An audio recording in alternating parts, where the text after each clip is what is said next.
Hi everyone, so here we are still on chapter 16, but now I'm going to teach you how to identify the geometries, which are basically the shapes of the molecules, after you have drawn the Lewis dot structure. So don't forget, knowing how to draw the Lewis dot structure is the foundation for everything in this chapter.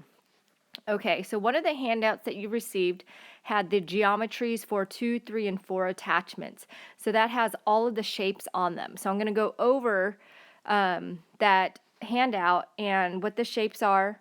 You need to know their shape, their bond angle, and what I have drawn on these slides here, basically what it would look like if you were to draw them on paper. Okay, so you have to remember that they are three-dimensional, but when you draw them on paper, which is only two-dimensional, it looks a little different.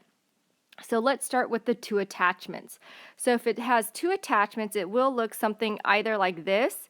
So something that's diatomic, you're only going to have two elements involved. So it would take on this linear shape. Or something else that is linear, you have a central atom. Okay, that's the atom that's in the middle. And then see how it has two attachments coming off of it? So then this is also classified as being linear. So something that is linear, which is a straight line, the bond angle, like between here and here, is 180 degrees. Okay? And that is how many degrees a straight line is. All right, so that's for two attachments. Now for three attachments, you have these two possibilities. So you have a central atom, and see it has three attachments, 1, 2, 3. Okay, just so you know that there are exceptions to the octet rule, but for this class, I'm not going to require you to know the exceptions to the octet rule. All right, so then notice that everything has 8 around it, so everything is stable. So something with 3 attachments might look like this, and the shape would be trigonal planar. And something that is trigonal planar, it lies flat in a plane, so 360 divided by 3 is 120. So the bond angle for something that's trigonal planar will be 120 degrees. Besides trigonal planar, you may call it just planar, or some other people might call it triangular planar. All of them are correct, all right? So it doesn't matter which term you use. Then, what if we remove one of these attachments here? So then it gets replaced with 2 dots. These 2 dots right here that are not attached to anything, this is what we call a lone pair, okay? A lone pair of electrons. So we kind of count that as an attachment. So notice we have 1, 2, and then we count that one as an attachment, 3, okay? So it's derived from 3 attachments, but it's actually not attached to anything at all. So this one we call bent triatomic, and the bond angle will still remain 120. All right, so that's for 3 attachments. These are your possibilities if it has 4 attachments. So let's start with this one right here. So central atom, and then it has 1, 2, 3, 4. This is what we call tetrahedral. Don't forget, tetra means 4. Okay, so it has 4 faces. And the bond angle is actually 109 degrees. I know that when you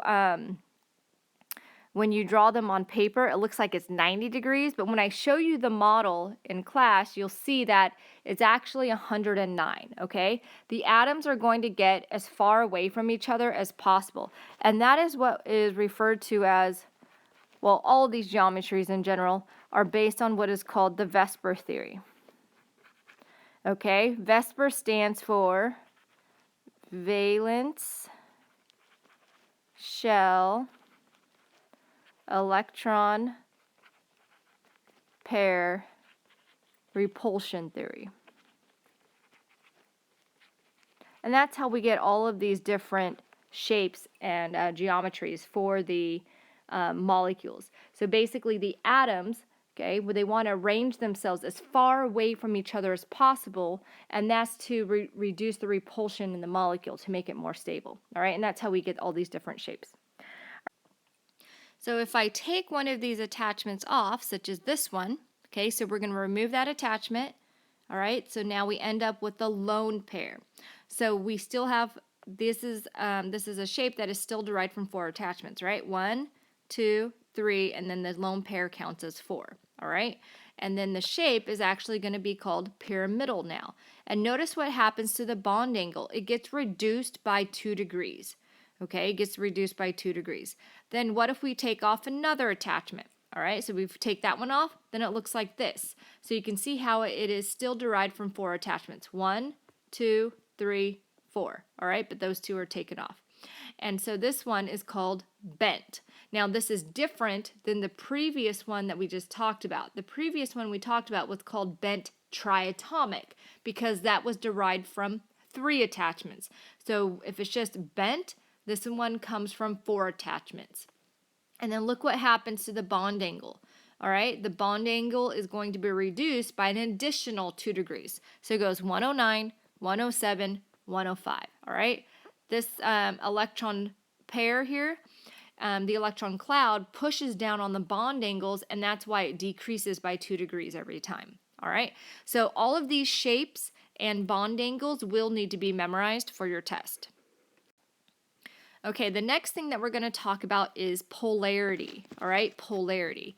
So a polar molecule is where the electrons are shared unequally. So remember in covalent bonds, they share their electrons in order to be stable. And that doesn't mean that they always share equally. So they're kind of playing tug of war with the electrons.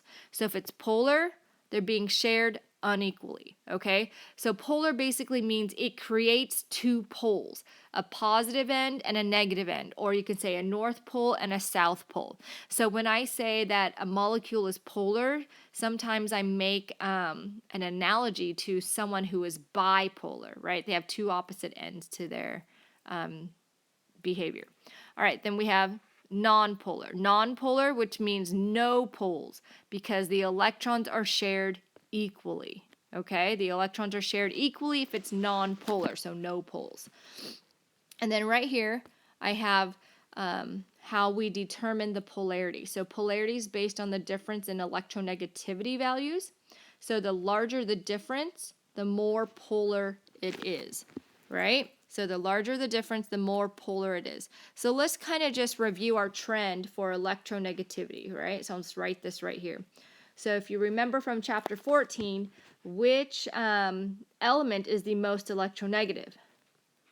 Fluorine, right? Fluorine is the most electronegative. So it's going to increase towards fluorine and then therefore decrease going down. So in other words, the farther they are apart from each other on the periodic table, the more polar the bond is going to be. All right, so now let's go over some examples of what would be a polar molecule and what would be a nonpolar molecule. All right, so if we have HF here, and of course there could be dots here placed on the fluorine, right, to make this a full octet. All right, so this bond right here, they're sharing these 2 electrons, and just because they're sharing those 2 electrons doesn't mean they're going to share equally. Okay, it doesn't mean they're going to share equally. So then these 2 electrons, they're probably going to hang out. So I'm going to draw some dots here. They're probably going to hang out more towards fluorine. They'll come and hang out by hydrogen just a little bit, but they're really over here on the fluorine side, okay, and just a little bit by hydrogen. The reason why they're going to hang out more towards fluorine is because fluorine is the most electronegative. Remember what electronegativity means. It's the atom's ability to attract electrons to itself. So the fluorine attracts the electrons more, so we will designate the fluorine, because it is more electronegative, we're going to use a lowercase delta sign. This is the Greek letter delta. Let me draw that again. That didn't look so great. Okay, so it kind of looks like this. There we go. And I'm going to put a negative there. So that lowercase delta, it's a Greek letter, means slight, like slight negative charge. So that's just telling us that the electrons are on that side more. Therefore, the hydrogen is the less electronegative, so it gets the slight positive end. So you can see that it creates 2 poles. So I'm going to draw an arrow pointing towards the more electronegative atom. So we kind of make a positive tail, so that's the less electronegative going towards the more electronegative. So this is an example of a polar molecule. Okay, see how it creates a positive end and a negative end, or you can think about it as a north and a south pole. So it has 2 different poles. So this is a polar molecule. So let's do some more examples. Okay, so a very common example, if we look at methane, methane is CH4, so it has 4 hydrogens attached to it. And when you're looking at polarity, you need to look at each individual bond. So we're going to look between this CH bond, that CH bond, that one, and that one. So we're going to look at all the attachments, all right? So first, let's take a look between these two right here. Between carbon and hydrogen, which atom is more electronegative? That would be the carbon, right? And then the hydrogen is less electronegative. And so we can do that for each bond. So now if we take a look between these two right here, so it's the same thing. So with this carbon is slight negative, and then this one is slight positive. All right, and we'll keep going. Positive. So this is your slight positive, and then this is your slight negative. And then slight positive, and then that's the slight negative. All right, so you can see here that between carbon and hydrogen, these are what we call polar bonds. Okay, so yes, carbon and hydrogen have polar bonds, but they're going to cancel each other out. If you look at all the attachments, since all the attachments are hydrogen, all of these poles, we call these dipoles. Okay, if it's a polar bond, we call it a dipole. All of these dipoles are going to cancel each other out. Okay, so if they cancel each other out, the overall molecule is what we call nonpolar, no poles. All right, but it is important to know the difference. Yes, it has polar bonds. Okay, yes, it has polar bonds between carbon and hydrogen. All right, but since all of the attachments are the same, all of the dipoles are going to cancel each other out, causing the molecule overall to be non-polar. Okay, so this is an example of a non-polar molecule. Let's do one more example. Let's take a look at water, H2O. Okay, and it has 2 sets of lone pairs on the oxygen. If you were to draw out this Lewis dot structure correctly, it would look like this. All right, so let's look at each individual bond. So between oxygen and hydrogen, which atom is the most electronegative? Well, that would be, oh, that's really big. Let's erase that. Let's put the slight negative on the oxygen, and then the slight positive gets placed on the hydrogen. Okay, then we also look between these two here. So then slight negative, slight positive. All right, now this is where you need to be careful, because you need to also consider these lone pairs that are here. All right, remember, this is what we call a bent structure, which is derived from 4 attachments. So you have to look at every single attachment coming off the oxygen. If they are all the same, they will cancel each other out, and then the molecule will be nonpolar. But if you have just one thing that is different, then the molecule would be classified as being polar. Okay, so we got a hydrogen, we have a lone pair, we have a hydrogen, and we have a lone pair. All 4 attachments are not the same, so that's why it's not going to pull equally. The electrons are not going to be shared equally. All right, they're going to be pulled in all 4 directions differently. All right, so we have once again a lone pair, hydrogen, lone pair, hydrogen. All 4 attachments are not the same. Therefore, this molecule is going to be classified as being polar. Okay, polar. So typically, if it has a lone pair on the central atom, it's going to be classified as a polar molecule. Okay, and you have to always make sure you take a look at all of the attachments. All right, so that is how you identify the geometries and the polarity of a molecule.